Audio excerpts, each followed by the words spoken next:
nous nous retrouvons une fois encore ce jeudi matin pour discuter avec vous, échanger sur un sujet toujours d'actualité.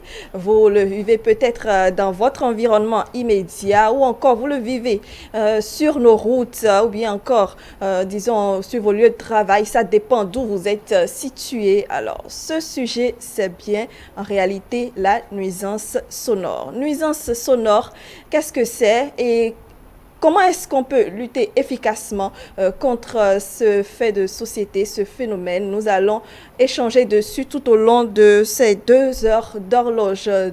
D'autres invités sont attendus sur le plateau, mais pour l'instant, je suis avec Diane Oni-Odje. Bonjour Diane.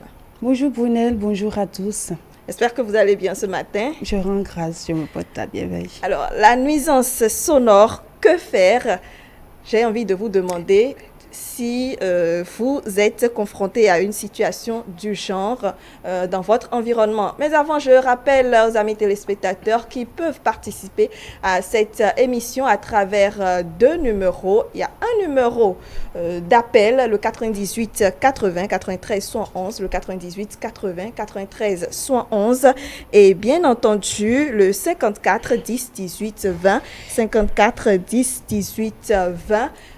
Sur lequel vous pouvez envoyer vos messages, des messages donc qui seront lus un peu avant de clôturer cette émission ou vos préoccupations également s'il y en a et les invités pourront répondre bien entendu. Alors, Diane Oni-Odje, nuisance sonore, est-ce que vous avez l'impression de le vivre parfois?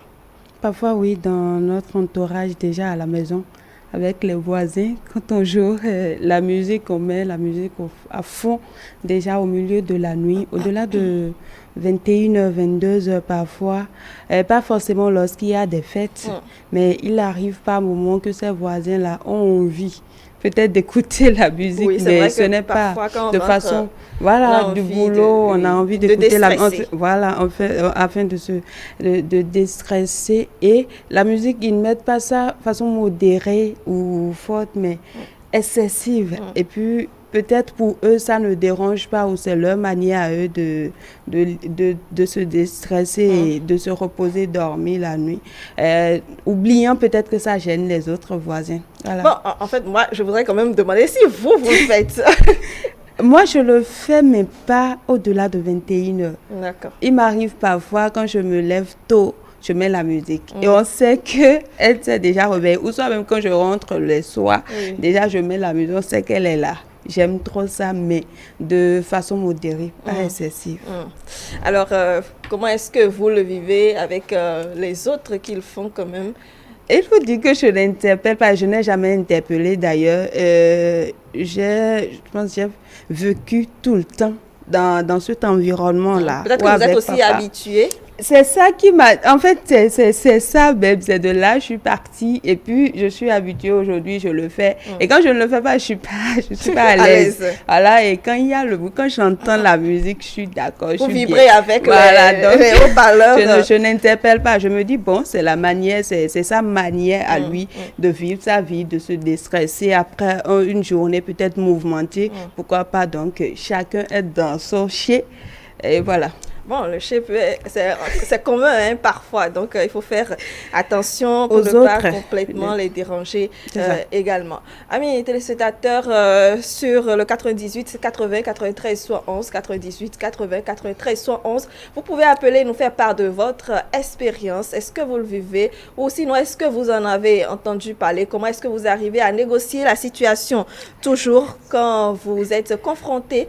Quand vous y êtes confronté, ou le 54 10 18 20, 54 10 18 20 pour vos messages. Alors, Diane, nous parlions depuis le début de pollution sonore, nuisance sonore. Absolument. Il est important d'éclairer les téléspectateurs sur réellement ce que c'est. Ce que c'est que la pollution. Oui. La pollution, déjà, commençons par comment ça s'écrit. Oui. P-O-2-L-U-T-I-O-N. Alors, par définition, selon le Robert, on veut comprendre déjà que la pollution se définit comme suit. Nuisance, dégradation des conditions de vie. La pollution sonore Et une autre définition, l'émission involontaire de sperme pendant le sommeil. Troisième définition, action de polluer, fait d'être pollué, lutter contre la pollution. Alors selon le Larousse, à présent, dégradation de l'environnement par des substances, des déchets ou des nuisances diverses, bien qu'elles puissent avoir une origine entièrement naturelle, elle est principalement liée aux activités humaines. Et quand je suis allée vérifier dans le dictionnaire environnement, ce que j'ai constaté comme définition, c'est l'introduction directe ou indirecte par suite de l'activité humaine de substances ou de chaleur dans l'air, l'eau ou le sol, susceptible de porter atteinte à la santé humaine ou à la qualité des écosystèmes aquatiques ou des écosystèmes terrestres, qui entraînent des détériorations au bien matériel, une détérioration ou une entrave à l'agrément de l'environnement ou à d'autres utilisations légitimes de ce dernier. Voilà ce que comment le dictionnaire environnement définit le mot pollution. Voilà. C'est vrai. Pollution, le mot est assez générique, disons, c'est aller un peu partout. Dans tous les sens. C'est ça, pollution de l'air, pollution atmosphérique, environnementale, de manière globale. Exactement, de manière globale. Mais quand on parle de pollution sonore, qui est également nuisance sonore, qu'est-ce qu'on doit retenir? Quand on parle de nuisance sonore, tout de suite, la pollution sonore, c'est la nuisance sonore en général. Et quand on parle de nuisance sonore, tout de suite, c'est sonore. C'est déjà, ça fait lien au bruit. Donc, c'est des troubles, des dérangements, gênes, persistance, des dérangements, des gênes qui persistent dans le temps. Par exemple, quand on prend déjà le bruit, quand les voisins peut-être jouent de musique dans les maisons au-delà de 22h jusqu'à peut-être 6h ou 5h du matin, parce qu'il y a des personnes-là qui laissent la musique et se couchent et se réveillent, que c'est lorsqu'ils se réveillent peut-être tôt le matin qu'ils coupent cette musique-là. On peut déjà parler de nuisance sonore dans ce cas. Très bien. Aziz Achamou, en tout cas Diane a avoué que bon, elle parfois elle met la musique à fond et dérange ses voisins. Même si aussi ses voisins le font. En fait, c'est vice-versa.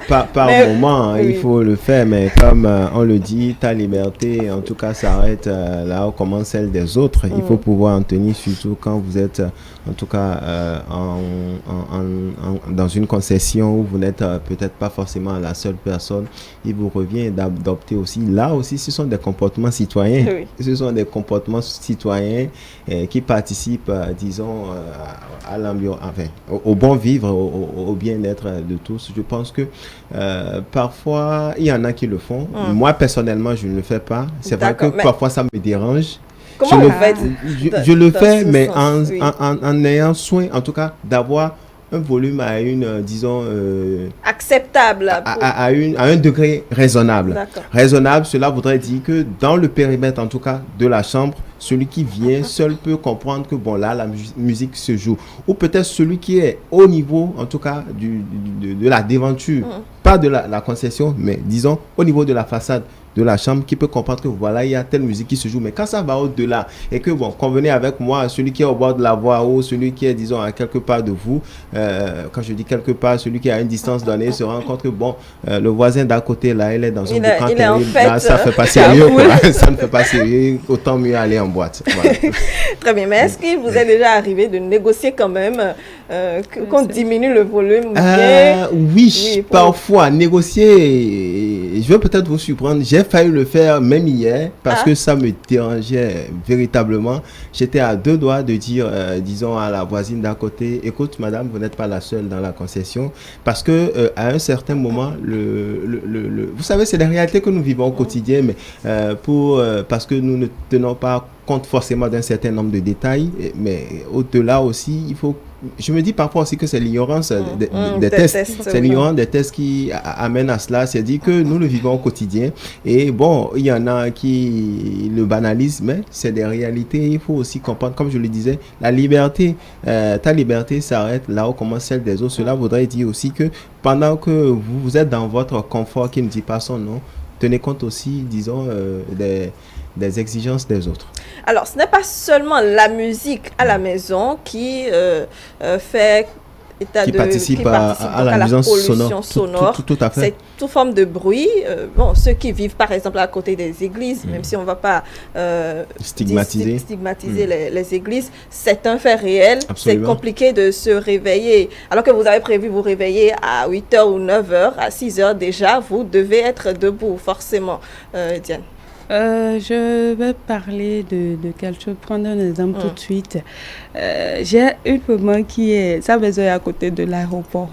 Et chaque fois, l'aviation, chaque fois que vous êtes là, c'est le bruit tout le temps. Je dis, mais comment vous arrivez à dormir ici? Elle dit, mais finalement, ils sont habitués et puis ça ne les dérange plus. Franchement, moi, je me dis, je ne peux pas vivre dans ce milieu-là, je ne peux pas supporter. Mais quand vous êtes dedans et plus ou moins, ça devient une habitude et vous vivez avec. L'autre chose, c'est de savoir déjà l'impact que ces nuisances sonores-là ont sur la santé des êtres. Et à part cela, quand on parle de nuisances sonores tout de suite, comme j'ai donné le cas des menuisiers tout à l'heure, et même les imams, les mosquées, les églises, on va pas... les mosquées. Non, quand tu parles des menuisiers, je veux dire. La scierie, c'est ça. Et les mosquées, les églises, tout de suite, c'est des prières intenses à des heures où les gens vont se reposer peut-être. Je me dis qu'ils n'ont plus une heure. Pour dire, une heure de prière, on prie de telle heure à telle heure. Chaque fois, dans les milieux, quand vous allez maintenant dans les quartiers, ce qu'on constate, c'est qu'il y a à n'importe quelle heure, c'est de prière intense. Chez les musulmans, au moins, on connaît les heures. On sait qu'à telle heure, déjà, quand ça commence, vous ne vous plaignez pas parce que soit vous adaptez à ça, soit vous quittez le lieu. Donc, tout le monde sait que les musulmans, à telle heure, ils doivent se regrouper pour prier. Ça ne gêne plus. Mais déjà, les églises, ce qu'on constate aujourd'hui, c'est que partout, à une heure donnée, c'est des prières intenses, des bruits, des musiques. Je me demande, je ne sais vraiment pas. Est-ce que dans ce cas, il y aura affaire de négociation avec ces pasteurs-là qui le font? Est-ce qu'ils ne vont pas prendre ça, ils ne vont pas mal prendre ça comme embêtement? Et donc, soit vous vous adaptez, soit vous quittez. Oui, Aziz. Oui, moi, je voudrais... c'est l'avis de Diane, je voudrais un peu relativiser. La réalité, elle est là.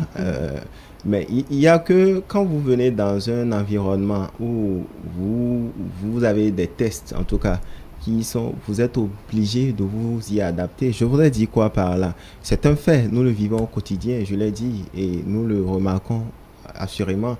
Mais le problème, on va y revenir, et le Bénin n'est pas parti ex nihilo. Il y a des lois qui réglementent en tout cas toutes ces conditions-là. C'est vrai qu'on va y revenir en détail. Mais avant, il y a que pour ces églises-là, on ne va pas stigmatiser, le débat ne sera pas focalisé, mais c'est juste un petit virage parmi tant d'autres.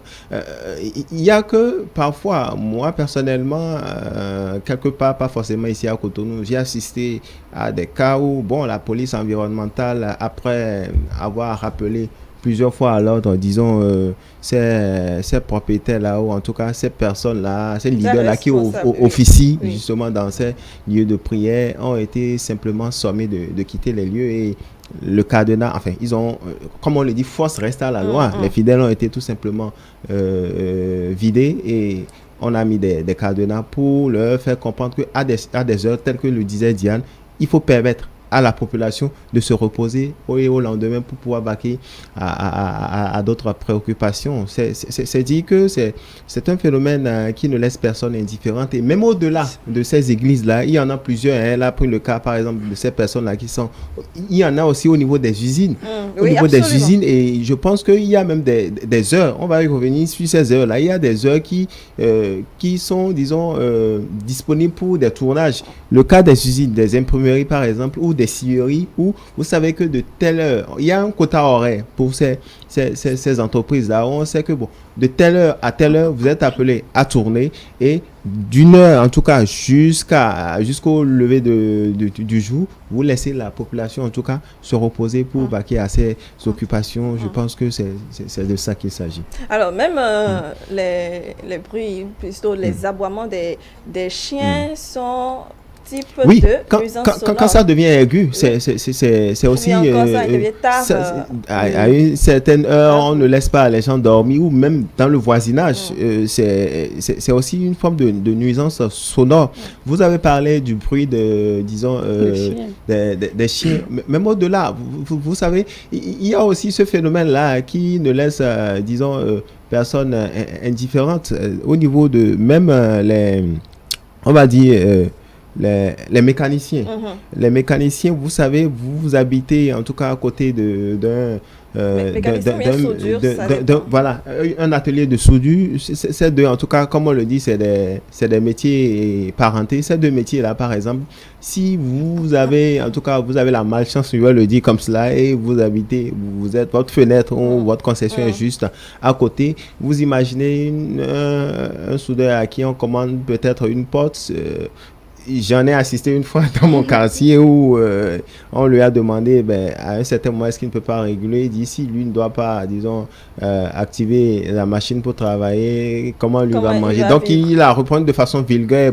Tout de suite ça voulait se rentrer dedans, mais finalement ils ont pu se comprendre. C'est dit que généralement c'est parce que nous ignorons beaucoup de choses. Nous ne savons pas, en tout cas nous population, nous en faisons partie également, que en posant un certain nombre d'actes, nous causons du tort à notre environnement immédiat. Nous indisposons à la limite le voisinage, et c'est des choses qu'il faut pouvoir corriger en tout cas. Très bien, merci. Alain Tossonon, journaliste environnementaliste. Bonjour Alain Tossonon. Bonjour chers consoeurs. J'espère que vous allez bien. Oui, ça va très bien. Merci d'être avec nous sur ce plateau. Alors nous parlons donc de nuisances sonores. Vous êtes journaliste environnementaliste. Je voudrais quand même que vous nous dites si, disons, vous êtes confronté à ce type de nuisance aujourd'hui dans votre vie quotidienne. Comment est-ce que vous arrivez à vivre avec, bien à concilier cela? Bon, je vois qu'on est tous exposés. Nul n'échappe à cette réalité-là. Et c'est pour ça d'ailleurs que la loi 4 sur l'environnement et puis le décret 2001-294 du 8 août 2001 a prévu effectivement des dispositions pour réglementer. Dispositions que nous allons lire en détail. Voilà, donc, mais on constate qu'effectivement que surtout dans les villes et même dans les campagnes, que on est exposé soit au bruit au niveau des bars, ou bien des églises, ou bien à l'occasion d'un certain nombre de cérémonies, que les gens effectivement ne respectent pas les normes qui ont été prévues par ce décret-là. Ouais. Vous êtes-il déjà arrivé de négocier? Oui, on négocie toujours parce que si vous rentrez, si vous avez envie de dormir, que votre voisin met le volume, ça perturbe votre sommeil et vous êtes obligé parfois de lui demander effectivement de vous permettre. Je voudrais bien savoir comment ça s'est passé. Parfois la négociation marche, mais parfois elle ne marche pas. Parce que tout simplement, et puis on se rend bien compte que les gens ne sont pas informés que même cette réglementation existe. Et à cause de cette réglementation, que vous, en tant que citoyen, vous avez le droit effectivement de demander effectivement qu'il diminue le volume de son Donc, voilà, je pense qu'il y a un problème d'information des citoyens par rapport à la nuisance sonore. Ouais. Alors justement, étant donné que nous sommes tous intéressés par cette réglementation, nous allons y aller tout à l'heure. Mais en attendant, je voudrais quand même qu'on réfléchisse ou bien qu'on donne notre avis sur la pensée du jour, comme d'habitude. Alors, elle nous dit ceci: l'espace efface le bruit. L'espace efface le bruit. C'est une pensée de Victor Hugo. L'espace efface le bruit. Alain Tossonon. Ouais, c'est assez profond. Oui. Une pensée philosophique. L'espace efface le bruit. Qu'est-ce qu'on pourrait penser de cela? Donc, je pense que c'est une façon de dire que effectivement plus l'espace il est grand, plus l'impact sur l'homme est faible. Est-ce que vous voyez? Donc souvent c'est ça, effectivement, quand vous êtes dans un milieu qui est très rétréci et autres, vous êtes plus impacté par le bruit. Oui. Donc plus vous êtes dans un milieu qui est assez espacé, vous pouvez contenir le bruit. Donc c'est ça. Aziz? Je voudrais caricaturer cette pensée-là de Victor Hugo à un écho. Vous savez, quand vous êtes dans une habitation ou même vous êtes dans une pièce, pour être plus précis dans mes propos, l'écho en termes de bruit ou plutôt du bruit ou du son, j'allais dire, que vous entendez, vous avez tout de suite le retour de façon systématique.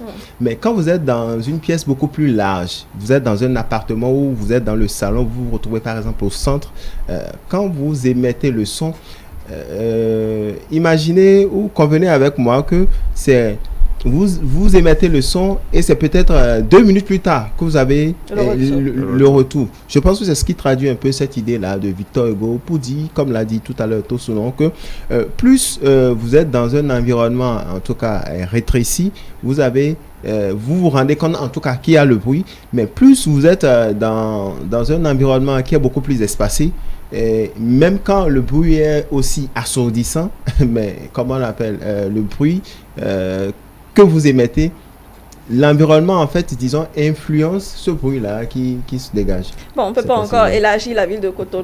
Assurément, mais nous sommes tout le temps confrontés à ces bruits-là de motos, disons, de voitures et tout ce qui va avec, quoi. À côté, peut-être même des machines, des catapillars qui passent ou qui font des travaux et tout ça. Donc, c'est ce qui fait que parfois, même dans un quartier, il y a, disons, un mélange de bruit, mais nous ne nous en rendons pas compte. Pendant ce mois, il y a la scierie aussi qui tourne, l'imprimerie qui est de l'autre côté. Et du fait que chacun va à ses occupations, c'est tout un mélange. Et bon, comme on le dit, à nous aller, quoi. À nous aller, Tiane. Je dirais tout de suite, quand vous placez vos écouteurs, en écoutant de la musique, quand vous mettez le volume à fond, vous entendez et puis c'est fort dans votre oreille. D'autres diront que quand ils constatent cela, ils disent qu'ils ont un problème. Quand eux autres ils le font, ils ont le problème. Et vous imaginez quand on compare écouter de la musique avec ses écouteurs, écouter de la musique dans peut-être au milieu. Quand vous vous rendez à une fête, par exemple, dans une grande salle, vous écoutez la musique avec votre écouteur, c'est pas la même chose. Dans une grande salle, ou peut-être là où votre manière d'augmenter votre volume déjà avec l'écouteur, et la manière, si on fait la même chose déjà dans la salle de fête, je suis sûre que ce ne sera pas, vous n'aurez pas la même écoute. Par moment même, il va falloir s'approcher de ces appareils-là pour pouvoir comprendre qu'est-ce qu'on chante vraiment. Donc déjà, il y a de l'espace là, et ça efface totalement le bruit, à moins que vous vous rapprochez et pour comprendre, pour écouter ce que la musique dit. Or, avec nos écouteurs, ce n'est pas le cas. Déjà, c'est déjà trop. Quand vous mettez ça, vous mettez le volume autant. Voilà comment je peux expliquer la pensée. Alors, réglementation pour réguler donc cette situation, le journaliste environnementaliste Alain Tosunon nous parlait donc de la loi 4. Alors, Aziz, vous êtes un peu renseigné sur cette loi. Qu'est-ce que nous pouvons dire en matière de réglementation de la nuisance des bruits en général? L'article 5 de ce décret au chapitre 5 donc qui parle de cette loi-là au sens du présent décret. Donc on entend par disons le bruit d'abord qui est le premier aspect, c'est tout phénomène acoustique. Le bruit est donc tout phénomène acoustique qui produit une sensation désagréable ou gênante. C'est le premier aspect. Parlant donc en tout cas en termes de nuisance sonore, il y a d'abord le bruit qui est donc, comme je le disais, tout phénomène acoustique qui produit une sensation auditive désagréable ou gênante. Si vous voulez, de toute façon, je pense qu'on l'a assez défini. On l'a défini depuis le début. Ce sont les étapes. Après ça, je parlais aussi des décibels. Alors, qu'est-ce qu'il faut comprendre par décibels? Parce que c'est dans cet ensemble-là que nous retrouvons aussi le bruit, de même que le décibel. Le décibel est une unité de mesure, comme cela nous renseigne dans ce décret, de l'intensité du son. Il faut comprendre, alors que vous étiez en train de parler de degrés, il y a aussi que, bon, à partir du degré 4, du degré 10, ainsi de suite, il y a un degré auquel, en tout cas, vous avez parlé, par exemple, d'un niveau assez raisonnable auquel on peut écouter la musique quand on est chez soi, par exemple. On peut parler là, par exemple, de décibels. Juste derrière, on parle également des normes. Alors, qu'est-ce qu'il faut comprendre par normes de contrôle de bruit? Nous sommes allés chercher et voilà exactement ce que ça dit. C'est des valeurs de référence nationales et régionales donc qui participent à l'intensité du son de façon permanente afin d'apprécier le seuil. Et pour finir, nous avons la source. Tout ceci pour dire qu'en 4 étapes, notamment la source, les normes de contrôle de bruit, les décibels et le bruit également, ce sont en tout cas autant de définitions et autant de facteurs qui participent, en tout cas des éléments de nuisance sonore. Et si vous le permettez, on peut rapidement revenir aux sources. Les sources des bruits où on passe à... Très rapidement.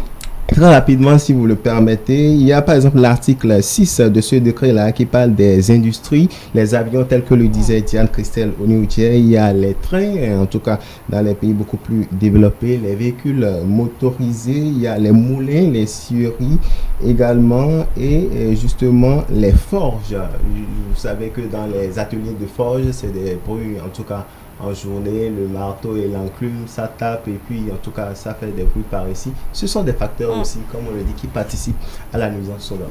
Oui, c'est vrai. Alors, Alain Tossunon, tout cela donc pour nous dire qu'il y a quand même un seuil à ne pas dépasser pour ne pas justement déranger l'environnement, déranger les autres qui nous entourent. Qu'est-ce qu'on peut retenir de cette loi ? Oui, on en est arrivé là parce que effectivement le bruit a des conséquences sur la santé, donc sur la santé du citoyen, et donc il fallait réglementer. Et donc ce décret a prévu un certain nombre de seuils qu'il ne faut pas en fonction donc de la zone. Donc nous avons 3 zones. Le décret a prévu 3 zones, selon que vous soyez dans une zone d'habitation, dans une zone commerciale ou dans une zone industrielle. Parce que quand on est en zone industrielle, on ne peut pas... on est exposé au bruit. Absolument. Parce que vous avez des industries qui travaillent en journée et même parfois dans la nuit. Et donc, le décret permet en fait de fixer ces seuils-là. Mais aussi, le décret a prévu un certain nombre de... il y a le temps. On sait très bien que lorsque vous êtes dans une zone d'habitation, que vous avez besoin de vous reposer à partir de 22 heures. Donc, c'est pour ça qu'en fonction donc, du temps, on détermine. Donc, par exemple, si vous êtes dans une zone d'habitation, on dit que vous ne devez pas dépasser 50 décibels à partir de 22 heures. À partir de 22 heures, en principe, c'est pourquoi on demande aux gens, aux tenanciers de bars et autres, de ne pas aller au-delà de 50 décibels. 70 décibels. En zone décibels, à partir de 22 heures. À partir de 22 heures. Donc, c'est dans les zones commerciales, dans les zones où vous pouvez, c'est 70 décibels. Parce qu'on estime que vous avez besoin de vous reposer. Également, quand vous êtes à proximité d'une école, d'un centre de santé, vous savez, vous ne devez même pas klaxonner, en principe. Même pas klaxonner. Mais évidemment, quand vous circulez, vous on aime beaucoup klaxonner surtout au Bénin, Cotonou fait partie des villes en Afrique où on klaxonne le plus. Et ça, je ne sais pas pourquoi ça se passe comme ça. Et même à proximité, à côté du CNH, vous voyez des gens qui se mettent à klaxonner. Ça perturbe un peu la quiétude de nos malades. En principe, c'est ça. Et donc, on a prévu ces normes-là parce qu'effectivement, on sait très bien qu'on a besoin d'un peu de repos. Parce que l'exposition prolongée donc, au bruit, à une nuisance sonore peut affecter l'audition. Ça peut aller jusqu'à la surdité, c'est-à-dire totale. Donc ça veut dire, c'est pour ça on estime que vous ne devez pas être effectivement... et nous savons très bien ceux qui font ces bruits-là, soit c'est les tenanciers, soit c'est les bars, mais aussi vous avez certaines églises qui effectivement toute la nuit font du bruit. Donc je crois que c'est pour ça que ce décret a été pris pour un peu réglementer cela. Très bien. Alors, est-ce que vous pensez qu'il y a une manière de négocier avec ces peut-être pasteurs d'église? Non, en principe, on ne négocie pas, puisque la loi est là, le décret est là, il faut respecter. Mais on sera bien connaissance. Oui, le problème, il y a un problème d'information. C'est-à-dire que déjà, même le citoyen ne sait pas qu'il peut porter plainte et autres. Mais je crois que de plus en plus, les gens savent qui il faut appeler maintenant lorsque vous avez une église qui vous empêche de dormir toute la nuit. Et je crois que de plus en plus maintenant, on voit donc la police environnementale sur le terrain pour pouvoir rappeler à l'ordre. Très souvent, ils font un rappel à l'ordre. Et après, on vous observe. Si ça continue maintenant, carrément, on vient prendre vos instruments, vos instruments qui font le bruit. Alors, vous nous avez parlé de la zone d'habitation, de la zone commerciale, bon, un peu. Je voudrais quand même aller au niveau des zones industrielles. À quel seuil on est? Non, au niveau des zones industrielles, je pense qu'on permet jusqu'à 110 décibels. Parce qu'on estime que dans ces zones industrielles-là, bon, on doit faire tourner l'économie. Donc, il faut laisser les scieries, les machines fonctionner. Mais le problème qu'on a dans la ville de Cotonou, c'est qu'on n'arrive plus à distinguer la zone industrielle de la zone d'habitation, de la zone commerciale. Donc, c'est la difficulté qu'on a un peu même par rapport à cette réglementation. Or, dans certaines villes, on sait très bien que la zone industrielle, là où elle se trouve et tout, on n'habite pas dans une zone industrielle. Vous avez vu avec le gouvernement actuellement, on est en train de dégager tout Gagny et autres, parce que effectivement, ça devient une zone d'habitation. Ça devient une zone d'habitation, ce qui ne devrait pas être. Donc, on a besoin à un moment donné de définir les limites de la zone commerciale, les limites de la zone, les zones qui sont habitables. Donc, ça, je pense que c'est très important si on veut appliquer cette réglementation-là. Parce que si vous vous retrouvez dans une zone industrielle et que vous commencez à vous plaindre du bruit, ça cause un problème parce qu'effectivement, dans une zone industrielle, on permet qu'il y ait du bruit parce qu'on sait très bien que les machines doivent tourner. Alors, avant de donner la parole à Aziz, quand on est dans une boîte de nuit, et c'est vrai que là, on a choisi soi-même d'aller, disons, s'exposer à ce bruit-là. Oui, et autres. Bon, très souvent, en principe, quand vous allez dans une... on a dit l'écoute prolongée, si vous vous exposez de façon prolongée. Même les écouteurs, quand vous achetez des écouteurs, si vous lisez un peu la notice, on demande que vous puissiez prendre des dispositions pour ne pas avoir une écoute prolongée. On dit toujours que l'écoute prolongée peut avoir donc des conséquences sur la cellule auditive. Voilà. Donc, si vous allez dans une boîte de nuit, effectivement, vous vous exposez au bruit. Mais on sait que vous êtes là juste pour un temps. Et là, vous devez partir. Maintenant, les dispositions doivent être prises pour que le son des boîtes de nuit n'affecte pas les voisins. Et il y a des appareils qui permettent de contenir le bruit. Donc, dans l'enceinte de comment on appelle, de la boîte, pour que le bruit n'aille pas dehors. Même les églises devraient acheter ces appareils-là pour que le bruit ne sorte pas. Donc, ça existe. Il y a des, oui, bien entendu. Dans déjà, vous voyez la façon dont ces bâtiments sont. On doit déjà faire en sorte qu'effectivement, c'est comme le studio. Vous voyez, pour que effectivement le son reste dans l'enceinte, pour que ça ne sorte pas pour affecter, disons, donc les citoyens. Alors, Aziz, sur toutes, disons, ces normes, ces réglementations et autres, finalement, pour vous, est-ce que la population est informée? Pas vraiment. Je crois, Alain l'a dit, ça, en tout cas, de jour en jour, au quotidien, ça entre dans les habitudes. Il faut pouvoir le dire. Quand on fait un constat, il y a, disons, 5 ans en arrière, ou peut-être 7 ans, 10 ans en arrière, aujourd'hui, en tout cas, c'est des habitudes qui sont en train d'être corrigées.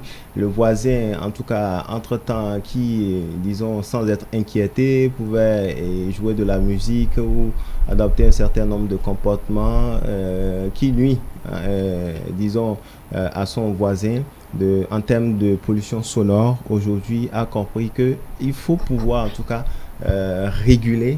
En termes de régulation, il y a en tout cas cet éveil-là, on va le dire ainsi. Et le problème, est-ce que c'est seulement prendre conscience? Oui, on peut dire que prendre conscience d'abord en un premier lieu, mais est-ce que nous mettons ça en application? C'est là, à mon sens, la grosse équation, parce que on sait, en tout cas, le citoyen lambda sait désormais qu'il existe une réglementation au Bénin, mais la mise en application pose, à mon sens, problème. Et c'est là intervient, disons, les agents de la police environnementale. Oui. Parce que à des moments donnés, ils sont bien conscients, ou nous sommes bien conscients, puisque nous sommes citoyens, nous sommes bien conscients de ce que les tests existent, mais il y a, comme on le dit, cette dure d'oreille-là que le Béninois fait. Et à côté de ça, comme on le dit, il y a que quand on ne réprimande pas, on ne revient pas en tout cas dans les normes. Je pense qu'au-delà, c'est une question d'acceptation de cette réalité-là. il y a la nuisance sonore, certes, mais à côté de ça, qu'est-ce que nous faisons au quotidien pour le combattre? Parce que si je suis citoyen et je participe à l'écosystème, qu'est-ce que je fais pour réduire en tout cas toutes ces dégradations? Parce que malheureusement, on n'a pas pu avoir un autre spécialiste sur le plateau. Ces bruits-là que nous émettons, ça forcément, au-delà même de l'aspect sanitaire et sur nous-mêmes, ça a des conséquences aussi vis-à-vis de choses de notre environnement. Mais qu'est-ce que nous faisons, vous et moi, Alain, en tout cas, pour participer à la réduction de ces nuisances sonores-là? C'est là la Il faut déjà marcher de chez vous ici. C'est un peu ça. Donc, c'est dit qu'on peut le faire, mais en étant en tout cas entre responsables, en sachant que en faisant du bruit, par exemple, vous avez pris le cas d'une boîte de nuit, des scieries aussi qui ne doivent pas tourner, disons, à plein même régime. Le moulin dans le quartier. Le moulin dans le quartier. Voilà un exemple parmi tant d'autres. Les menus maintenant, voilà. C'est pour ça que j'ai parlé de cet éveil-là, de jour en jour, qui commence par prendre dans le rang de la population. Vous avez parlé de ces moulins-là. Il y en a, en tout cas, dans certaines zones où, quand vous allez, en tout cas, à une certaine heure, c'est carrément impossible, surtout à des heures de pause. Vous voyez, entre, disons, midi jusqu'à 14 heures, et bon, je pense à mon avis que le menu peut attendre peut-être à partir de 15 heures, faire tourner jusqu'à peut-être 18 heures et arrêter. Mais à partir de 22 heures, il y en a qui continuent pas tourner jusqu'à une certaine heure. Je pense que quelque part, il faut que nous prenons en tout cas la mesure de la situation. C'est vrai que beaucoup, en tout cas certains en tout cas, essayent de respecter les horaires. Cet éveil-là, oui. Côté meunier, ce qu'on constate maintenant dans nos quartiers, c'est qu'ils ouvrent à partir de 8 heures et ils prennent leur pause à partir de midi pour ouvrir encore à 15 heures et ils ferment à 18 heures. Rigoureusement. Même quand vous apportez votre maïs. Parce que pour ce que j'apprends, ils sont en association désormais. Et je pense que réunis au sein de ce creuset-là, ils ont des heures de travail pour l'information que j'ai. Même aussi, certains bars, moi j'en ai quelques-uns à côté de moi, mais franchement, je n'ai pas ce bruit-là pour autant. Et donc, ça se passe assez bien. Mais il faut dire, je vous l'ai dit, que les nuisances sonores ont des répercussions très graves sur déjà le fonctionnement des écosystèmes ainsi que sur la vie des citoyens. Parce que quand on parle de la cellule auditive, après cela, quelles sont les répercussions déjà graves que les nuisances sonores ont sur les écosystèmes ainsi que la vie des citoyens?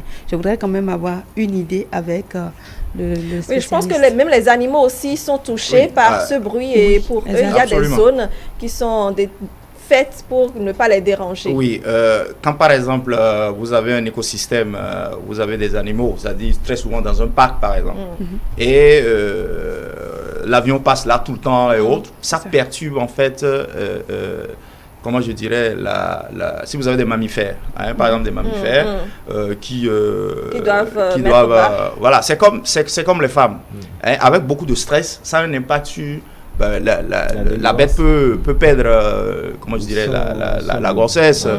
Donc c'est pour ça que quand vous avez des parcs, quand vous avez un écosystème, on demande qu'effectivement qu'il n'y ait pas trop de circulation, qu'il n'y ait pas trop d'automobiles qui font du bruit et autres. Ailleurs, même les avions et autres, on essaie de faire en sorte qu'ils ne passent pas au niveau des parcs et autres, parce que ça peut affecter donc comment on appelle le cycle menstruel même des mammifères, parce que c'est la même chose que la femme. Mais également, quand vous avez en dehors donc des parcs, où l'écosystème peut être... c'est tous les animaux. C'est pratiquement tous les animaux. Le cri, les nuisances sonores, tout ça. Même la lumière. La lumière peut avoir des impacts sur le cycle donc des mammifères. Donc, il faut dire qu'en dehors même de l'homme aussi, effectivement, vous avez les animaux peuvent être affectés par, disons, le bruit. C'est pour ça que c'est important donc de respecter les différentes normes qui sont établies. Parce qu'on sait, à partir d'un certain seuil, ce que l'animal peut peut résister. Absolument. Mais Absolument. quand on dépasse ce seuil-là, c'est qu'effectivement, ça peut perturber son fonctionnement normal. C'est vrai que quand on parlait d'écouteurs tout à l'heure, ça me fait penser que moi, par exemple, j'arrive pas à supporter, après 30 minutes, j'ai mal partout, sur toutes les cordes. Ouais, on commence à le sentir. Mais vous avez des gens qui, toute la journée, mettent l'écouteur. Mais à un moment donné, qu'est-ce qui se passe? C'est que eux, même si vous faites un peu de bruit, ils commencent à ne pas à ne pas entendre. Il faut que ce soit à un niveau donné. Voilà, avant qu'ils commencent à entendre. Or, en principe, ça ne devrait pas être le cas. C'est pour ça aussi, il faut éduquer. Parce que maintenant, tout le monde a des écouteurs. Oui. Mais il faut commencer par éduquer les populations pour leur dire attention. Parce que moi, les gens, ils ne lisent même pas la notice qui accompagne les écouteurs. Les gens le disent. On le jette en fait. Le plus important, c'est d'avoir déjà les écouteurs. Vous avez des gens qui, à longueur de journée au travail, même à la maison, qui mettent toujours des écouteurs et autres. Ce n'est même pas conseillé. Donc, je crois qu'il faut commencer et je crois que vous faites bien donc, de choisir ce sujet-là. Parce que quand on observe ça un peu partout, il y a des gens qui passent tout le temps à l'église où il y a du bruit. Parce que ce qu'on ne dit pas, c'est qu'aujourd'hui, en dehors des bars, vous avez donc les églises qui effectivement font du bruit, qui ont du bruit toute la journée. Donc si vous êtes dans un milieu où toute la journée il y a des bruits, c'est pour ça que ceux qui travaillent dans les industries, par exemple, on leur demande de toujours porter des casques pour être à l'abri un peu, sinon ils n'auront plus, ça va affecter leur capacité auditive. Très bien. Alors, je prends le cas du voisinage, par exemple, avec, il y a les nouveaux-nés. Les enfants, même pas forcément les nouveaux-nés, mais c'est ce qu'on constate, qui font du bruit, qui pleurent la nuit. Oui. Est-ce que ce cas-là, ce n'est pas... Qu'est-ce qu'on peut faire dans ce cas-là? Non, je pense que par rapport aux nouveaux-nés, ils ne font pas trop de bruit. Hein. C'est temporaire. Je dis pas forcément les nouveaux-nés, parce que moi, peut-être, j'ai ma voisine où sa petite fille pleure toute la nuit, parfois. Mais, et ça dérange. Mais là, vous ne pouvez pas quand même négocier. Allez taper pour dire, écoute, fais non, je pense que ça, c'est quand même... ça ne fait pas trop de bruit. Ça ne va pas endommager votre... ça fait juste qu'on dorme. En fait, par rapport au nouveau-né, c'est que c'est pas que ça se fait de façon prolongée.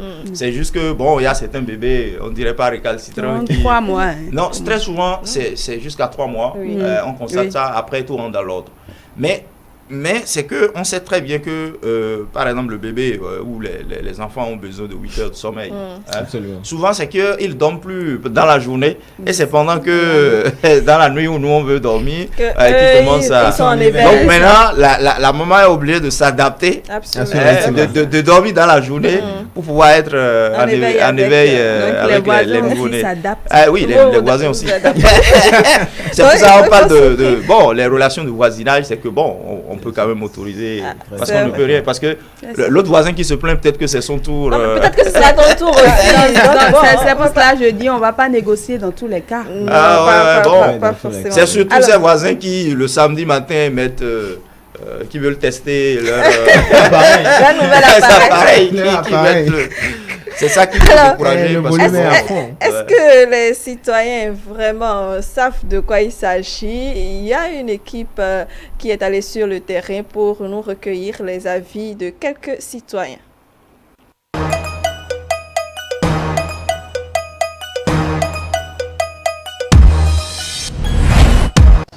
La pollution sonore, ça fait partie des choses qui troublent un peu la tranquillité de la population, surtout à des heures induites où il y a des événements tels que les moulins qui continuent de fonctionner et certaines églises où les chrétiens continuent de prier à haute voix et jouent de la musique, des animes à des heures de pause. Franchement, je pense que c'est une chose qu'il faut revoir. Et ce que moi j'aimerais demander au gouvernement, on ne sait pas s'il peut envoyer les policiers, les gendarmes, des autorités qui peuvent venir faire cette reproche là aux Béninois pour qu'ils puissent cesser de jouer à midi et à 15h, 14h, l'heure de pause quoi, pour que chacun de nous puisse quitter dans ça, parce que l'autre peut être malade de cœur ou bien quelque chose et puis Quand l'autre sera en train de jouer, ça peut lui rendre malade et ça, il peut même mourir même à cause de ça. Donc ce que moi j'aimerais demander au gouvernement, qui prend ça au sérieux. Tant de repos là, on doit se reposer. Donc toutes les choses doivent se taire. On peut faire l'information, avoir des gens pour passer maison par maison pour informer les gens. Il faut sensibiliser. Par le passé, le gouvernement a fait sortir un règlement. Ce n'est pas encore respecté. Partout, d'ailleurs, ce n'est pas respecté. Il y a certains menus qui respectent ça. Hein.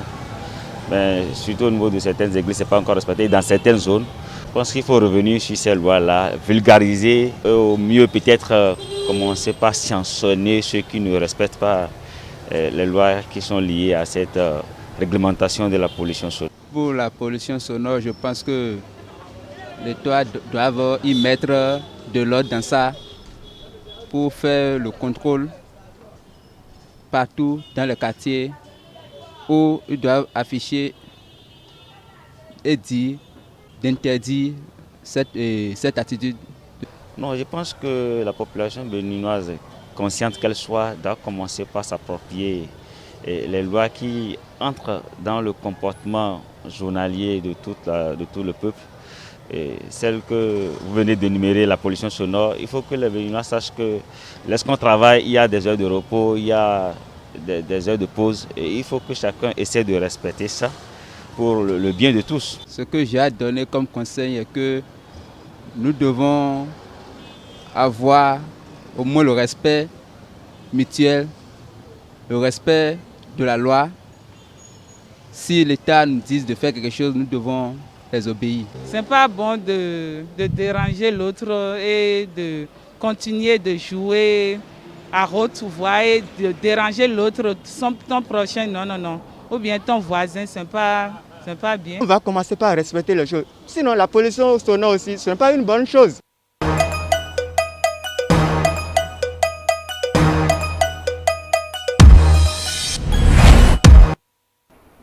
Voilà donc quelques citoyens qui ont été interviewés par Nafissat Hassani et puis plutôt Bonaventure à l'Oignon. J'y arrive, Bonaventure à l'Oignon. Alors, Aziza Chamou, vous retenez quoi? Ils ont parlé un peu de ce qu'ils vivent. Pour eux, en fait, heure de pause égale heure de pause, tout doit se taire, a dit voilà. l'un des intervenants. Vous avez trouvé la bonne formule parce que dans tout ça, c'est ce qui moi m'a intéressé particulièrement. Il est strict là-dessus, tout doit se taire à des heures de pause. C'est une façon d'exprimer justement ces désagréments, j'y arrive, que nous cause souvent ces nuisances sonores. Parfois, nous ne l'exprimons pas, mais on sait combien ça dérange parfois. Vous avez suivi certains intervenants qui parlent parfois même, qui disent plutôt que à des moments donnés, quand ils veulent, disons, ça les empêche carrément de vaquer à d'autres occupations parce que nous n'avons pas, disons, les mêmes sensibilités auditives. Peut-être pendant que vous êtes concentré, par exemple, à faire quelque chose, l'autre qui n'a peut-être pas forcément cette faculté-là, tout s'arrête à son niveau, c'est-à-dire, vous, avec le bruit, vous pourrez travailler. Mais lui, avec ce bruit-là, disons, tout s'arrête à son niveau. Nous n'avons pas forcément les mêmes facultés. Ils ont raison de le dire, mais est-ce que quelque part aussi, c'est comme ce que je disais, c'est une introspection en nous-mêmes. Est-ce que nous participons, en tout cas dans nos faits quotidiens, à cette réduction-là de la nuisance sonore? C'est là la grosse interrogation. Mais le fait, il est là. C'est quelque chose, en tout cas, qu'il ne faut pas du tout encourager, mais il s'impose, en tout cas, c'est impérieux pour nous de faire cet effort-là, de le réduire au moins au maximum, même si on ne peut pas le bannir. Tiana? Je dirais que ce qu'on constate, moi par exemple, j'ai eu à demander hier soir après avoir suivi l'élément, est-ce qu'ils ont connaissance des lois là, qu'il y a une loi par rapport à ça? Mais ce que je constate, c'est que la majorité n'ont pas connaissance de ça. Ils savent même pas qu'il y a une loi qui existe, qui parle déjà des nuisances sonores, des bruits, comment est-ce qu'il faut vivre et tout. Je pense que le problème, c'est déjà s'approprier. Prendre connaissance des tests, se l'approprier et pour que cela soit, c'est déjà la sensibilisation sensibiliser les citoyens autour, communiquer autour. Et si nous sommes peut-être dans une maison, qu'on demande, quand on constate qu'il y a le bruit, il y a la manière d'aborder pour pouvoir sensibiliser. Dire, est-ce que vous saviez qu'il y a des tests par rapport à déjà la musique que vous mettez au fond et tout, et vous sensibilisez, vous essayez de communiquer. Et cette personne-là de même communique autour d'elle pour que les gens aussi puissent prendre connaissance des tests. Et comme ça, je pense que c'est pour le bien-être de tous et ça ira. Oui. Un instant, Aziz, je voudrais avoir le retour de Alain Tonsonnon sur l'élément qui vient de suivre. Non, je crois que les deux confrères l'ont dit. En fait, les gens, on constate qu'il y a beaucoup qui ne savent pas que même il y a des dispositions. Et c'est depuis 2001 que ce décret a été pris, après donc, la loi 4 sur l'environnement. Donc il faut continuer à déjà leur apporter l'information. Et je crois que vous y contribuez. Maintenant, après ça aussi, il faut sanctionner. Il faut sanctionner. Absolument. Parce qu'il y en a qui savent, mais qui choisissent de méconnaître donc les dispositions. Maintenant, après ça aussi, c'est qu'on se rend bien compte aussi qu'au niveau de la police environnementale, ils sont en sous-effectif. Donc, ils ne peuvent pas être partout. Ils ne sont même pas nombreux. Ils ne sont pas nombreux, mais parce que quand les citoyens aussi les appellent, très souvent, ils sont débordés. Oui. Mais il y a un effort qui est fait. Donc, il faut que, effectivement, on puisse augmenter leur effectif pour qu'ils soient beaucoup plus présents sur le terrain afin de pouvoir donc, gérer les plaintes, les plaintes donc, des citoyens.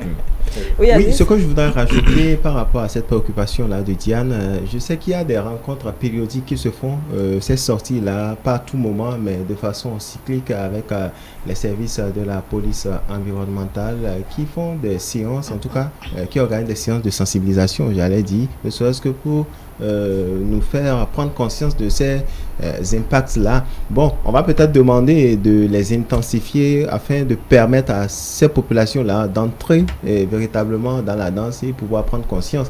Parce que au-delà, comme on le dit, on ne finit jamais de sensibiliser. À un certain moment, la phase répressive, d'accord, mais bon, le béninois étant ce qu'il est de façon générale, il faut toujours continuer jusqu'à ce que cela puisse véritablement entrer dans les habitudes quotidiennes.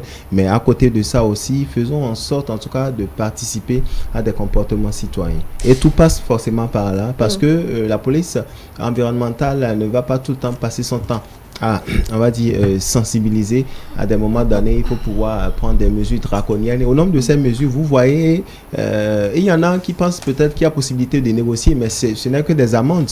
Il y en a qui, bon, voilà, après ce passage-là de la police environnementale où ils saisissent parfois leurs appareils, ils saisissent leurs biens. Ils pensent peut-être qu'ils ont raison, mais quand on leur fait des démonstrations, parlant par exemple de ces décibels-là, vous avez dépassé par exemple le seuil qui est proposé, le seuil dédié par exemple. En agglomération, vous ne pourrez pas arriver par exemple à 110. En agglomération, ça. Le minimum, c'est au moins à la décibel, comment on appelle, 50. Oui.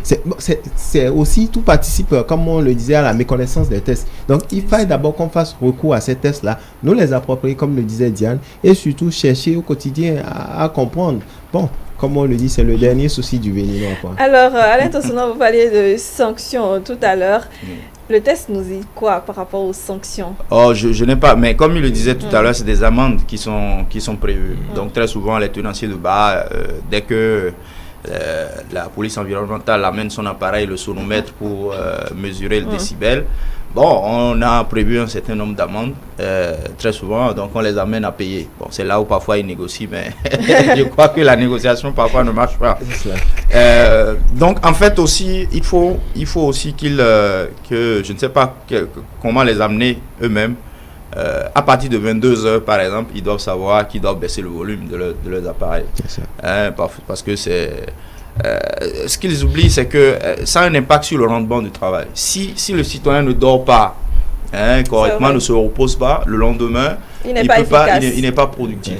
Son rendement, parce que quand vous avez votre sommeil qui est perturbé, vous ne pouvez pas. Donc ça agit sur le rendement au travail. Donc je crois qu'ils doivent comprendre, mais également aussi sur la santé. Donc ils doivent comprendre qu'effectivement, s'il perturbe le voisin, le lendemain, dans l'administration, le voisin, il ne sera pas productif et c'est le pays qui va.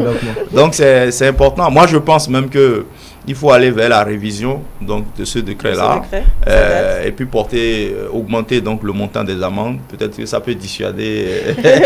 C'est possible. Oui, c'est vrai que Alain le dit si bien, mais la précision parlant de ces amendes-là, il faut dire que ça part de 50 000 à une hauteur de 500 000 francs CFA, selon en tout cas le degré d'infraction, disons, commise. Mais à côté de ça, la proposition parmi tant d'autres, c'est vrai que, je le disais, ils peuvent faire des sorties périodiques, mais les intensifier. Et pour que ça marche, à mon humble avis, c'est le concours de ces, disons, ces chefs quartiers-là, les chefs de quartier pour, disons, impacter véritablement. C'est vrai que nous allons arriver aux solutions. Exactement, parce que là, on devance un peu trop les choses. Exactement. Quand on parlait de sanctions, il y a quand même quelques années, je vais dire, il y a quelques personnes qui se sont retrouvées devant la justice après des plaintes qui ont été déposées contre eux pour nuisance sonore. C'est un élément réalisé par nos confrères de l'ORTB que nous avons retrouvé.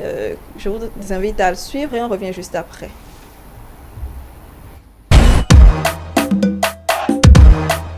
Effectivement, nous avions annoncé que nous allions également procéder à la répression de l'infraction que constituent les nuisances acoustiques.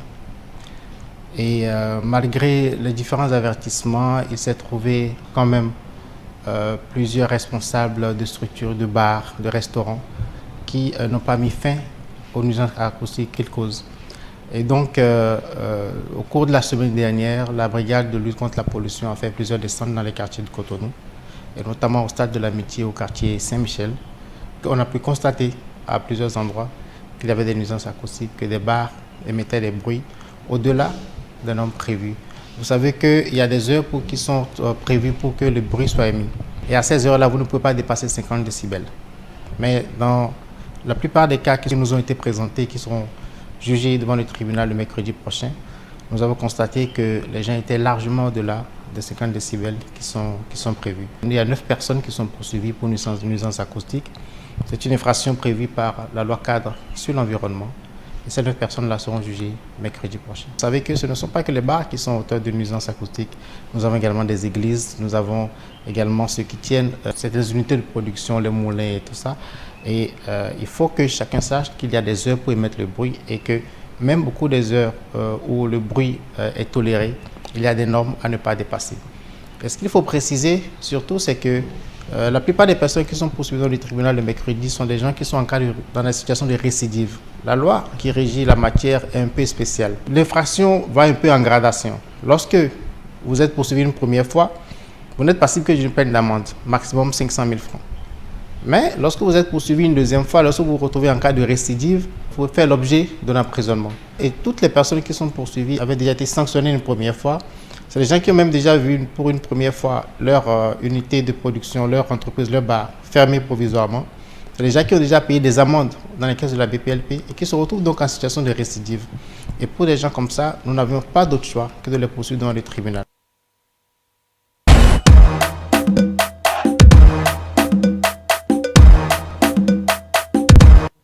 À l'instant, c'était donc Mario Mentonou, ancien procureur de la République près le tribunal de Cotonou. Cet élément date d'il y a 2 ans où 9 personnes étaient poursuivies donc devant la juridiction pour nuisance sonore. Alors, Alain Tossoulon, on retient quand même dans cet élément que ceux qui étaient poursuivis donc étaient dans des cas de récidive. Oui, très souvent, je crois que la brigade qui lutte contre la pollution sonore, quand ils arrivent, d'abord, ils vous font un avertissement. Maintenant, il y en a qui, effectivement, continuent la nuisance sonore. Et c'est là où, effectivement, en cas de récidive, vous pouvez vous retrouver devant les tribunaux. Je crois que c'est un élément important pour un peu dissuader des gens qui continuent toujours. Parce que on constate qu'effectivement, que même lorsque le voisin va apporter... est interpellé, très souvent les gens ils observent ça pendant un temps et après ils reprennent les mauvaises habitudes. Mais des cas comme ça peut contribuer effectivement à décourager donc ceux-là qui sont des récidivistes. Vraiment, ils connaissent bien ce qu'ils doivent faire, mais ils choisissent de toujours... Parce que l'amende n'est pas très oui, parce que le montant maximum, je crois que le procureur l'a rappelé, le montant maximum est 500 000. Donc, il y a certains qui se disent, on choisit de payer l'amende et puis on continue. Mais là, il a dit qu'effectivement, que des gens peuvent aller se retrouver en prison en cas de récidive. Je crois que c'est important de le rappeler. Aziz? Oui, c'est surtout l'aspect de récidivisme qui vous amène en prison qui m'intéresse bien saisir. Donc, dans le lot, il y en a qui, quand bien même ils savent que c'est interdit, ils s'entêtent à le faire, c'est-à-dire en violant les lois de la République.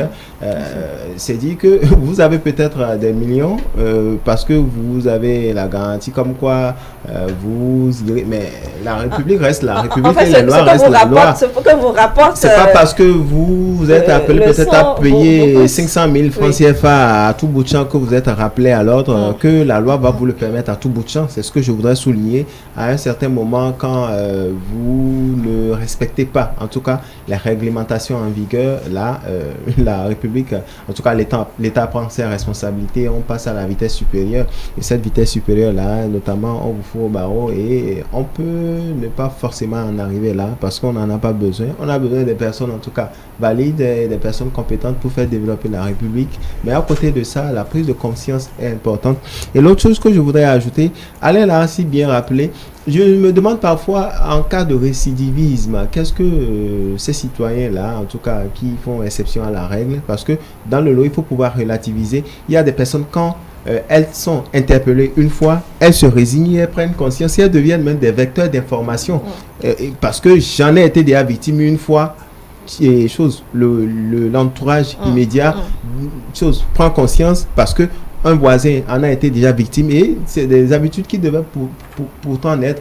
Mais le mal, c'est qu'on remarque les personnes sont déjà rappelées alors une fois, 2 fois. Mais généralement, constatez avec moi que c'est souvent, on ne fera pas de la ségrégation, mais c'est généralement, en tout cas, le constat, c'est avec ces bars-là et églises et autres que ça se remarque. Parce que là, véritablement, en tout cas, les statistiques, selon nos enquêtes, se rapportent beaucoup plus à là. Parce que c'est généralement, parce que c'est la grande masse, on veut peut-être accroître son chiffre d'affaires, par exemple, en termes de buvette ou dans une boîte de nuit. Et la police fait un tour là, une fois, vous interpelle. Et puis bon, c'est des trucs qu'il faut pouvoir décourager avec de la manière, mais comme on le dit, la loi reste la loi même quand elle est due. Diane, sur cet élément. Vous savez, quand on parle il y a ces personnes qui ont connaissance de la loi, des tests, mais qui ne respectent pas.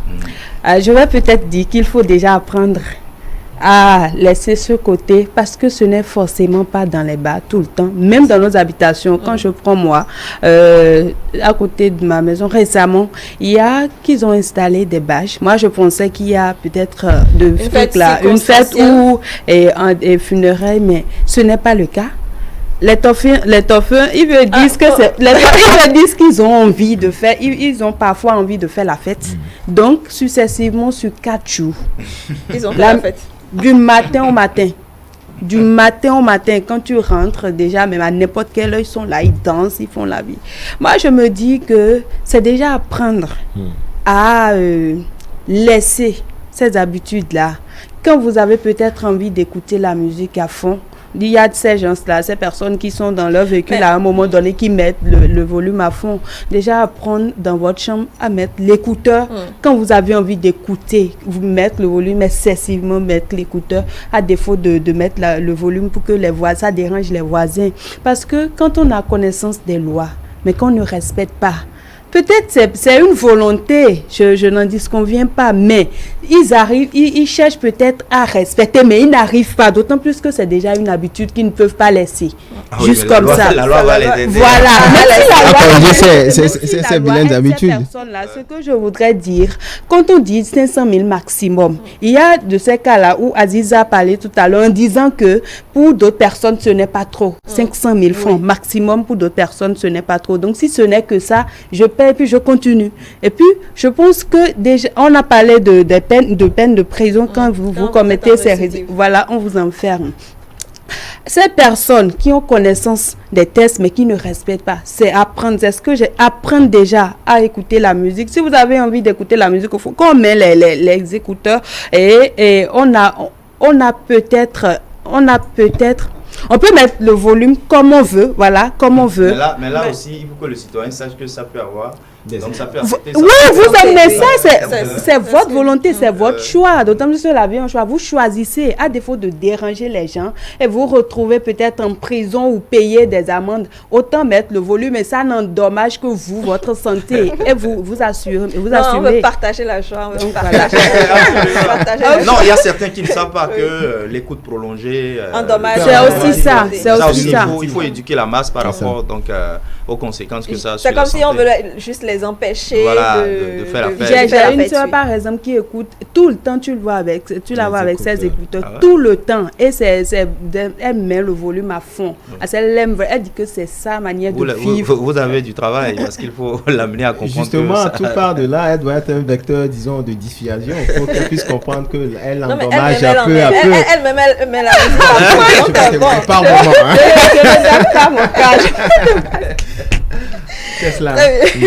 Très bien. Alors, pour cette lutte, c'est vrai, on dit il y a la nuisance un peu partout, la nuisance sonore un peu partout. Mais comment on fait dans chaque citoyen, dans chaque comportement pour pouvoir réduire ces bruits-là, ces nuisances-là? Non, déjà, c'est ce qu'on disait, c'est-à-dire qu'il faut déjà que le citoyen soit informé que, effectivement, le bruit nuit à sa santé également et à son rendement au travail.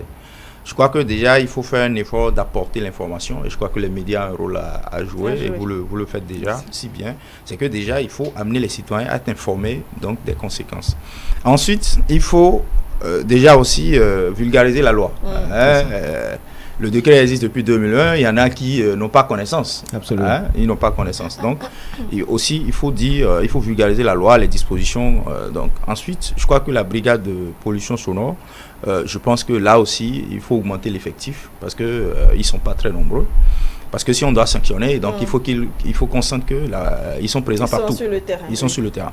Et également, ils peuvent contribuer à travers donc, leur visite inopinée dans les bars ou dans les églises et autres. Contribuer aussi à sensibiliser davantage avec les séances. Parce que les églises, par exemple, si vous voulez sensibiliser les églises, bon, il y a des unions.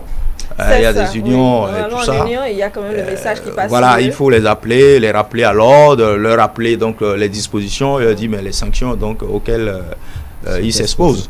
Donc je pense que tout ça là mis ensemble, ça peut contribuer effectivement à nous sortir de cette situation-là parce que on se rend bien compte qu'on dort mal. Surtout en Afrique, on dort très mal. Donc ailleurs, les gens ils respectent, le sommeil est sacré. Parce que lorsque vous ne dormez pas bien, le lendemain, vous n'êtes pas en forme. Pour être sur le plateau, par exemple. Oui, absolument. Alors, dans les prochaines minutes, les messages de nos amis téléspectateurs nous seront lus par Nafissat Hassani. Oui, dans quelques minutes. Alors, Aziz, oui, entre autres pistes de solutions, je pense, comme je le disais un peu avant cette phase-là, il va falloir, en tout cas, nous demandons l'indulgence des responsables de la police environnementale afin que ces séances-là, disons, de sensibilisation soient multipliées. Si de façon périodique, c'était organisé, disons, une fois le mois, pourquoi ne pas le multiplier en fonction aussi de l'effectif? C'est vrai que l'effectif aussi c'est un autre facteur, mais pouvoir trouver en tout cas la bonne formule afin que cela impacte véritablement, parce que au quotidien la population croît et il y en a forcément qui ne maîtrisent pas d'une manière ou d'une autre ces tests-là de la République. Et à côté de ça, moi je voudrais demander, je sais que en tout cas ces responsables-là le font, l'implication de nos élus locaux, je le disais, et à côté de ça, voir les responsables surtout de ces associations-là, parce que je ne vous apprends rien, ils sont réunis pour la plupart du temps, que ce soit l'association de ces églises-là, de ces sillons, en tout cas de ces corps de métier, et de ces associations, voir ces responsables se rapprocher de ces responsables d'associations afin de convoquer ces rencontres-là périodiques pour que ceux-ci soient des vecteurs, d'information et ainsi de suite, que l'information puisse atteindre toutes les cibles possibles. Je pense que c'est entre autres l'une des solutions, parce que dès lors que ces rencontres se multiplient et elles ont conscience, ces personnes-là, ces personnes qui l'exercent, elles sont conscientes plutôt de ce que désormais il y a une réglementation en la matière. Même en le faisant, ma foi, je pense qu'il y aura un peu de retenue, parce que c'est le fait d'être ignorant qui fait que parfois, on le fait sans retenue et on pense que tout nous est permis peut-être, mais tout ne nous est pas forcément utile. Absolument, tout nous est permis, mais tout ne nous est pas forcément utile. C'est vrai qu'il faut aussi qu'ils voient le problème dans un autre sens, c'est que ça peut leur nuire également à leur santé. Par exemple, un menu qui est exposé tout le temps à ce bruit-là de son appareil au quotidien. C'est son organisme qui en prend un coup. Vous avez sûrement remarqué quand vous allez, pendant 30 minutes, vous restez dans le même sillage. Quand vous sortez, il y a quelque chose d'anormal. J'allais en venir aussi. Il y a quelque chose d'anormal qui naît en vous, parce que vous vous dites, vous avez quitté un milieu où c'est un bruit assourdissant, mais vous quittez, vous avez tendance parfois même à retourner à ce bruit-là, parce que il y a une une interpellation. Votre cellule auditive est tout le temps interpellée, mais qu'en est-il alors pour celui qui est dedans au quotidien? Je pense même que ça aussi, c'est des exercices qui doivent pouvoir faire ces personnes-là, justement, parmi tant d'autres, comme les meuniers ou ceux-là qui travaillent aussi dans des usines, dans les scieries, dans des usines, de fabrication aussi de boissons, en tout cas, où il y a des bruits assez assourdissants, on va le dire ainsi. Ils sont appelés, je sais qu'il y en a, mais combien sont-ils? Mais c'est aussi le moment de leur demander par moment d'aller se faire consulter, parce que d'une manière ou d'une autre, vous dégradez, progressivement vos cellules auditives, et je pense que cela en vaut la peine. Voilà. Je pense qu'il y a une part de responsabilité parentale.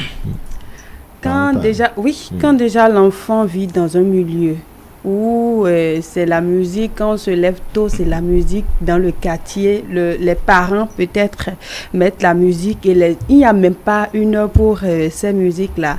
Au même moment, on constate qu'il y a d'autres parents, quand ils allument la télé, le volume est tellement bas.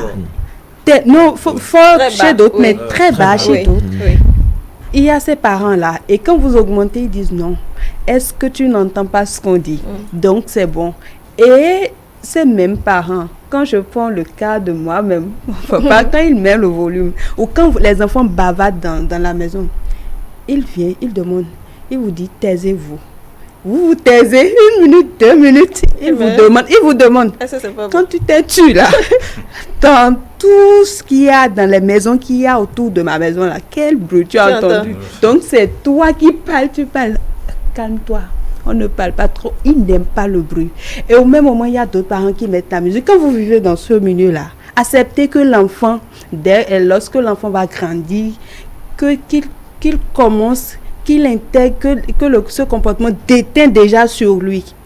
Et cet enfant, quand il se réveille, lorsqu'il grandit, il devient responsable chez lui-même. Il allume la musique, il met la musique les matins, et puis le bruit, ce n'est forcément pas ça ne vient pas de lui-même, ça vient déjà de l'enfance. L'enfance, il était habitué et il apprenait dans du bruit, et ça ne dérange pas. Donc pour cet enfant-là qui grandit et qui devient responsable dans déjà la ville, il se dit déjà que ça ne peut pas déranger une autre personne, même si la personne est déjà un apprenant ou une apprenante, d'autant plus que à l'époque, ça ne m'a pas moi dérangé et je me suis adaptée, et là, je n'ai pas eu de gain de cause, je n'ai pas eu de conséquences, je suis passée brillamment tout le temps. Donc, il y a déjà ce pas-là, la responsabilité parentale. Donc, sensibiliser, mais dans tous les sens, et sensibiliser aussi les parents. Voilà. Alors, Diane avait parlé d'un exemple tout à l'heure. Je me rends compte quand même que pour faire la fête sur plusieurs jours, il y a quand même des autorisations à la base qu'il faut avoir. Et normalement, ça doit pouvoir réguler une situation du genre. Oui, je crois que également, c'est là où je crois que Aziz disait tout à l'heure que il faut la contribution donc des autorités locales, parce que c'est elles très souvent qui autorisent les fêtes dans les quartiers. Je crois que également dans l'autorisation qui est donnée, je pense qu'il faut rappeler donc à ceux qui veulent faire la fête ou ont des cérémonies à faire, leur responsabilité par rapport donc à la nuisance sonore. Je crois que de plus en plus, c'est là où il faut demander la contribution de ces autorités locales pour que lorsqu'elles délivrent des autorisations, qu'elles rappellent que effectivement les gens ne doivent pas. Il y a un seuil à ne pas dépasser. Bon, on ne peut pas empêcher aux gens de faire la fête, mais il faut que la fête soit faite en respectant également donc la liberté des autres à être à se reposer. Absolument. Je crois qu'il faut continuer à effectivement sensibiliser, mais également la responsabilité des parents est très importante, parce que c'est si on considère que notre génération est déjà moulée dans du bruit, donc il faut commencer à éduquer les enfants. Je crois que les parents ont un rôle aussi à jouer, l'école aussi. Oui. Je crois que c'est important, parce qu'effectivement, lorsque l'enfant grandit avec les bonnes habitudes, après, il est un bon citoyen. C'est ça. Alors, Nafissa Tassoni, bonjour. Bonjour Brunel, amis téléspectateurs, bonjour. Vous allez bien ce matin? Ça va très bien. Pas trop stressé? Pas trop. D'accord. Alors, vous avez reçu quelques messages sur le sujet. Je vous laisse la parole. Nous avons dire ce qu'il en est. 6 intervenants et nous pouvons commencer par le premier. Il s'appelle Toli Osnel.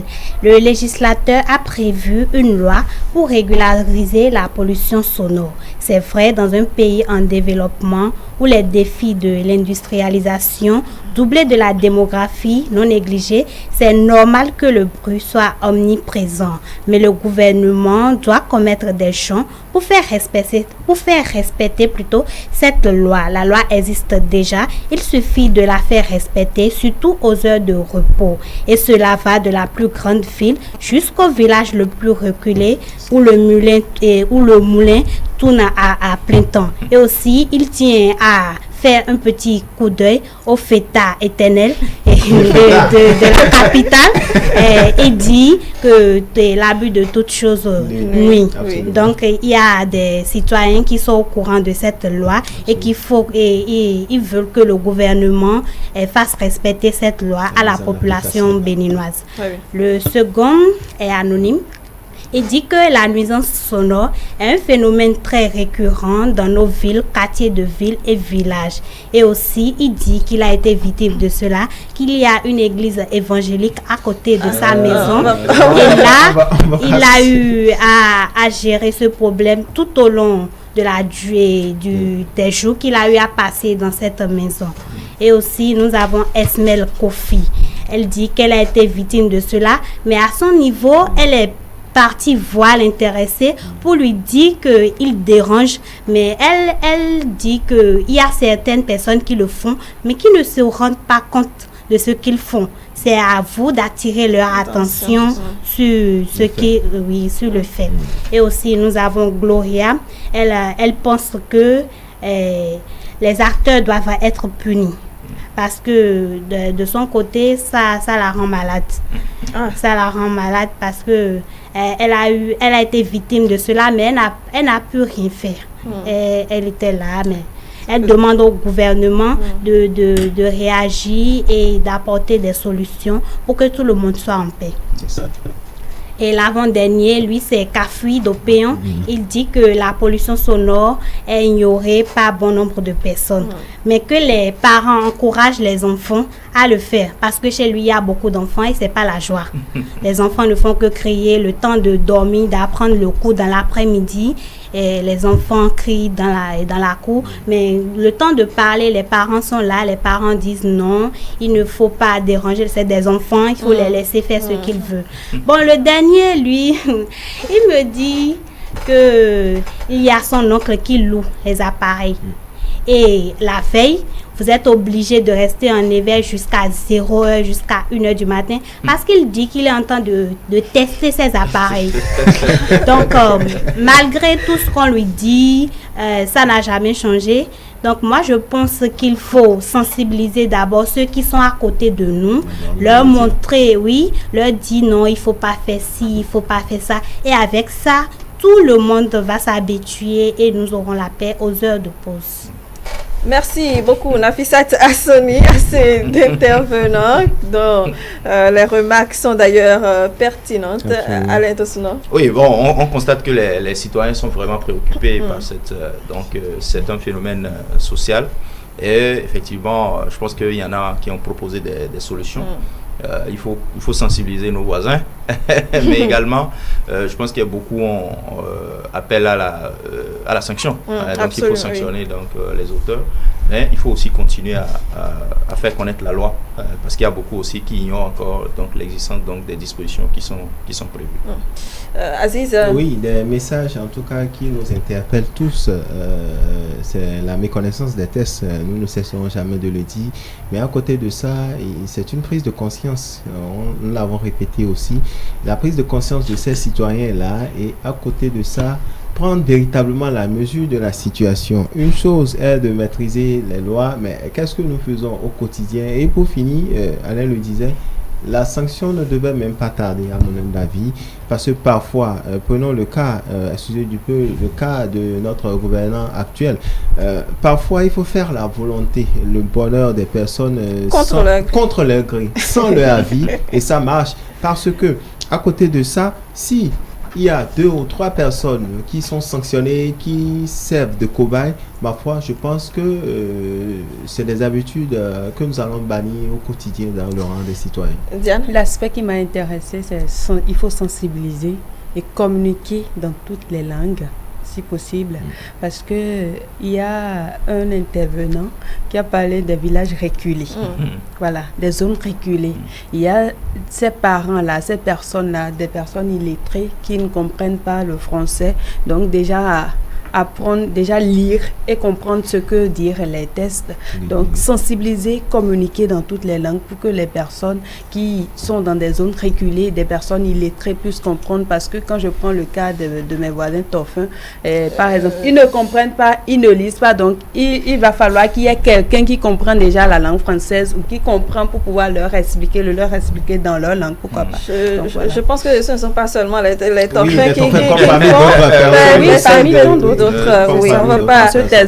Oui, exactement. Mais bon, si vous testez vos appareils, disons à des heures indues aussi pour cet intervenant, exactement.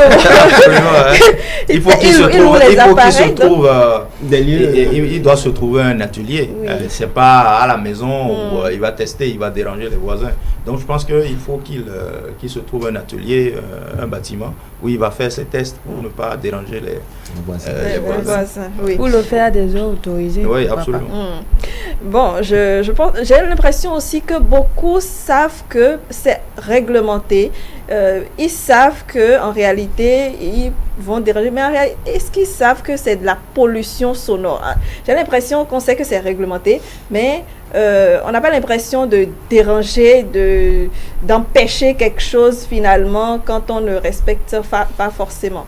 Non, je pense que là aussi, là où il faut mettre l'accent aussi, c'est ce que ça crée comme conséquence sur la santé et même sur le travail. Parce qu'il y en a qui pensent que, bon, ils font mal aux voisins, mais ils se font d'abord mal. Donc, je pense qu'il faut continuer à communiquer sur l'impact. L'impact. Il y en a qui, peut-être, voient comment les gens deviennent sous dans notre pays. Peut-être que c'est lié à cette forte pollution sonore. Donc, je pense qu'il faut continuer à sensibiliser et peut-être avoir des spécialistes en santé qui peuvent nous expliquer peut-être s'ils ont des chiffres par rapport je suis sûr qu'avec cette pollution sonore forcément on a plus de gens qui deviennent sourds pas à un âge avancé. Vous avez beaucoup aujourd'hui qui disent que bon, il faut parler fort afin qu'ils comprennent. Peut-être qu'ils traînent les conséquences donc de cette pollution sonore là. Alors, Nafissat, j'espère que vous n'y êtes pas confrontés. Non, pas du tout. Vous êtes heureuse, hein, vous dormez paisiblement, vous n'avez pas de soucis, oui? Non, c'est bien, mais parfois, je ne suis pas confrontée tout le temps, mais une fois en passant, donc je ne peux pas me plaindre parce que il y a des enterrements, des baptêmes. Oui, ce sont des... Une fois en passant, ça ne dérange pas, mais quand c'est répétitif, ça gêne. C'est vrai, oui. Oui, si vous le permettez, il y a aussi un mal là, que nos populations, nous avons. On parle souvent, j'entends dire, en tout cas dans mon entourage immédiat, les tests sont là, mais c'est surtout dans cette mise en application. J'entends dire parfois, le législateur a déjà écrit, c'est dans les placards, mais nous autres, la réalité est tout autre. Mais quand j'entends ça, je suis ahuri, je tombe des nues, je dis, mais finalement, nous sommes dans quelle république?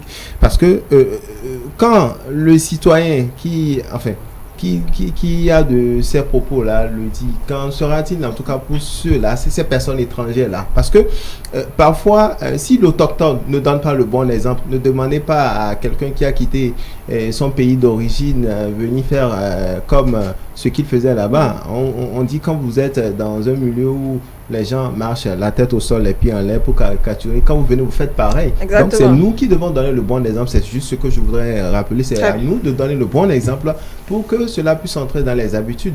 Vous entendez même des personnes assez responsables qui sont peut-être censées donner le bon exemple, dire que bon, voilà, ce que le législateur dit, mais dans la réalité, c'est tout autre. Mais vous, en tout cas, parce que tout part de là, de façon personnelle, si vous le faites, vous êtes déjà un exemple et c'est comme cela aussi l'exemple sera copié à travers vous pour que nous puissions corriger, parce que c'est de cela qu'il s'agit. Qu'est-ce que nous faisons pour corriger le tir? Mais c'est pas parce que les choses sont en l'état que nous devons l'encourager. Donc c'est juste une invite. Merci. Aziz, un dernier mot pour clôturer ce plateau? Oui, mon mot de fin pour clôturer ce thème-là de la journée, c'est une invite d'abord, comme je le disais, à une prise de conscience. Accepter d'abord que le phénomène existe, parce que ne pas l'accepter, nous allons verser toujours dans cette erreur-là. Le phénomène existe, nous participons d'une manière ou d'une autre à la nuisance sonore à travers les faits et gestes que nous adoptons au quotidien. Et donc, faire l'effort de les réduire, notamment quand nous nous rendons compte que cela, disons, crée des désagréments à notre environnement immédiat ou non. À côté de ça, être aussi des vecteurs de communication. Si déjà nous avons pris langue et nous connaissons ce que la loi dit, pourquoi à notre voisin qui peut-être adopte ce comportement ne pas lui passer l'information? Ma foi, chacun en tout cas joue son rôle à son niveau pour ensemble, comme on le dit, corriger le tir. Diane? Écoutez de la bonne musique comme vous voulez. Faites des fêtes comme vous voulez, exercez vos métiers comme vous voulez, que ce testez soit vos appareils comme vous voulez, mais tout en respectant les tests. Là, je suis pas d'accord. Testez vos appareils comme vous voulez, mais tenez compte aussi du voisinage. Tout en respectant les tests. Alain Tossuno. Non, je crois que d'abord, moi, je tiens à vous remercier, parce que souvent, c'est des sujets qui ne sont pas à l'ordre du jour. Je pense que c'est important de rappeler que la nuisance sonore a des conséquences sur la santé et aussi sur le rendement au travail. Oui. Donc, rappeler ce que les tests ont prévu et inviter donc nos autorités aussi bien centrales que locales, effectivement, à faire en sorte que les gens connaissent, s'approprient plus donc ces lois-là, ce que la loi a prévu, mais également sanctionner. Il faut sanctionner pour décourager donc tous ceux-là qui enfreignent la loi. Donc il faut continuer ce travail-là de sensibilisation. Et comme il le dit, chacun doit être un modèle. Dans son Nafissat, oui. Je pense qu'il faut juste respecter son entourage, respecter ses voisins et tout. Et si le respect est là, tout pourra aller. Allez. Merci beaucoup à vous tous qui avez participé donc à cette émission. Alain Tossuno, Aziz Chamou, Dianoni Eugène, Nafissat Hassani pour vos propos, vos échanges. Je retiens qu'il faut du respect pour pouvoir mettre en application également cette loi cadre, ce décret également. Permettre à tous de vivre sainement, c'est important pour pouvoir donner le meilleur le lendemain. Et ce sont sur ces mots, ces mots que je voudrais clôturer ce plateau en remerciant également tous les téléspectateurs qui nous ont écrit. Vous avez, si vous êtes restés jusqu'à la fin, suivi vos interventions en direct, ça nous fait plaisir.